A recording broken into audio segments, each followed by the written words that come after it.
Panolti, Nognitzi, Antonio, Nahuizipactli. Son cañuelas son pequeñas cañuelas de maíz. Son cañitas de maíz.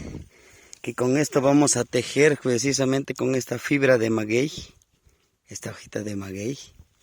Para hacer un tipo mesita tejido con esto. Donde vamos a poner las ofrendas del día 21 de diciembre, hermanito. El teomomoxli es un tipo de mesa donde ponemos las ofrendas que vamos a entregar ese día. En esto vamos a poner los granos, las mazorquitas, 13 mazorquitas de color 13 color amarillo, 13 blanco, 13 negro, 13 rojo. En estos.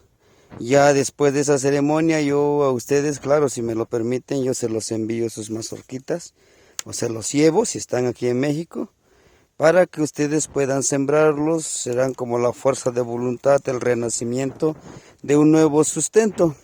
Es para eso que los cortamos, hermanito. Sí, entonces ese es el trabajo que ahorita aprovechamos de que se vino a traer la leña y ya de que me los llevo también el carrito de la cajuela. No, entonces es esto lo que estamos utilizando.